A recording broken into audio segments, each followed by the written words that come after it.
வெளியாகும் செய்திகளில் பல சமூக வலைதளங்களிலும் விவாதிக்கப்பட்டு வருகின்றன. அந்த வகையில் என்னென்ன செய்திகள் எல்லாம் பரபரப்பாக பேசப்படுகின்றன என்பதனை பற்றிய தகவல்களை தருகிறார் செய்தியாளர் திவ்யா.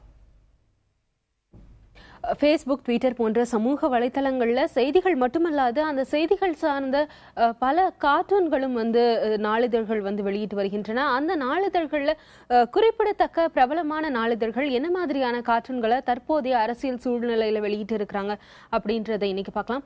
ஃபேஸ்புக்கில் அதிக அளவில் இன்னைக்கு பார்க்கப்பட்ட ஒரு கார்ட்டூனா யுஎஸ்ஏனுடைய டுடே நாளிதழினுடைய அந்த கார்ட்டூன் இடம்பெற்றிருக்கு. அதாவது ஏற்கனவே செய்தியில நம்ம விரிவா பார்த்த மாதிரி ஒபாமா நாடாளுமன்ற அந்த கூட்டத்தொடரில் உரையாற்றினார். அந்த உரையின் போது அவர் பல முக்கிய தகவல்களை பேசியிருக்கிறார். அவர் பேசியதன் அதாவது பணக்காரர்கள் கிட்ட பணம் அதிகம் இருப்பதாகவும் அந்த பணத்தை பிரித்து ஏழை மற்றும் நடுத்தர வர்க்கத்தினருக்கு அளிக்க வேண்டும். அப்புறம் கம்யூனிட்டி காலேஜஸ் அப்படின்னு சொல்லப்படுற அந்த சமூக சார்ந்த அந்த கல்லூரிகளுக்கு படிக்கும் மாணவர்களுக்கு இலவச கல்வி அளிக்க அரசு அவர்களுடைய கட்டணத்தை செலுத்த வேண்டும். இந்த மாதிரியான பல அறிவிப்புகளை வெளியிட்டிருக்கிறார். இந்த அறிவிப்புகளை விமர்சிக்கும் விதமா இந்த நாளிதழ் இந்த கார்ட்டூனை வெளியிட்டு இருக்காங்க.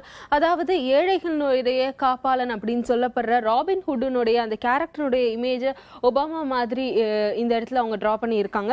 அதே மாதிரி ஜோ பிடன் அந்த நாடாளுமன்றத்தில் ஒபாமா பேசும்போது கைத்தட்டிட்டே இருந்தாரு. அதையும் குறிப்பிடும் விதமா இந்த இடத்துல ஜோ பிடன் இந்த இடத்துல கைத்தட்டுற மாதிரியான இந்த கார்ட்டூன் வெளியிடப்பட்டிருக்கு.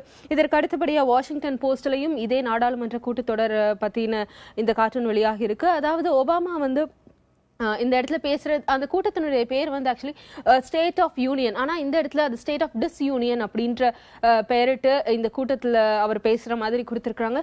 ஆனால் இவருடைய அறிவிப்புகள் இவர்களுடைய பேச்சுக்கு எதிர்ப்பா குடியரசுக் கட்சி இருந்ததை தெரிவிக்கும் விதமா குடியரசுக் கட்சியினுடைய சின்னமான அந்த யானை சின்னம், அதாவது யானைகள் புற முதுகு காட்டி நிற்பது போல், அதாவது இவருடைய பேச்சுக்கு எதிர்ப்பு தெரிவிப்பது போல் இந்த கார்ட்டூன் வெளியிடப்பட்டிருக்கு. இதை அமெரிக்காவினுடைய ஃபேமஸ் கார்ட்டூனிஸ்ட் சொல்லப்படுற டோல்ஸ் வரைஞ்சிருக்கிறார்.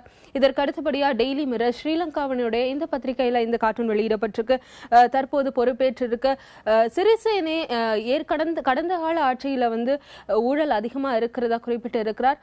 அதனை விமர்சிக்கும் விதமா இந்த கார்ட்டூன் வெளியிடப்பட்டிருக்கு. அதாவது ஊழலினுடைய ஒரு முனைதான் இந்த பகுதி என்றும் அதனுடைய அளவு கடலை விட ரொம்ப கீழே இருக்கு அப்படின்றத ஒரு குறிப்பிடும் விதமா அந்த ஊழலினுடைய அளவு எந்த அளவு இருக்குன்றத தெரிவிக்கும் விதமா இந்த கார்ட்டூன் வெளியிடப்பட்டிருக்கு. இதற்கு அடுத்தபடியா பாகிஸ்தானுடைய டான் பத்திரிகையில இந்த கார்ட்டூன் வெளியிடப்பட்டிருக்கு. பாகிஸ்தானுடைய பிரதமர் நவாஸ் ஷெரீஃபிற்கு பல விதமான அழுத்தங்கள், பல விதமான விஷயங்கள் பெரிய விஷயமா இருக்கின்றன. குறிப்பா தீவிரவாதம் ஒரு புறம், பவர் கிரைசிஸ், பெட்ரோல் கிரைசிஸ், இந்த மாதிரியான பல விஷயங்கள்ல அவர் சிக்கி இருக்கிறதா குறிப்பிடப்பட்டிருக்கு. இதற்கு அடுத்தபடியா ட்விட்டர்ல அதிக அளவில் பேசப்பட்டிருக்க விஷயம் என்ன அப்படின்னா, IS சொல்லப்படுற அந்த தீவிரவாத குழுவினர் தற்போது 2 ஜப்பான் நாட்டவர்களை பிணை கைதிகளை பிடித்து வைத்திருக்கிறார்கள். கிட்டத்தட்ட 200 மில்லியன், அதாவது 1200 கோடி ரூபாய்க்கு கொடுத்தால் மட்டுமே அவர்களை விடுவிப்போம், இல்லைன்னா அவர்களை கொலை செய்ய போவதா அறிவித்திருக்கிறாங்க. அவர்கள் இது சார்ந்த ஒரு வீடியோவும் வெளியிட்டிருக்காங்க. இது குறித்து அதிக அளவில் ட்விட்டர்ல பேசப்பட்டிருக்கு. அந்த 2 ஜப்பானஸ் இருக்கிற அந்த போட்டோ, அந்த புகைப்படத்தை தான் இப்ப நீங்க பாக்குறீங்க. இதற்கு அடுத்தபடியா ஃபேஸ்புக்ல அதிக அளவில் கடந்த மாதம் விழுந்து விபத்திற்குள்ளான அந்த ஏர் ஏஷியா விமானம் குறித்த தகவல் வெளியிடப்பட்டிருக்கு.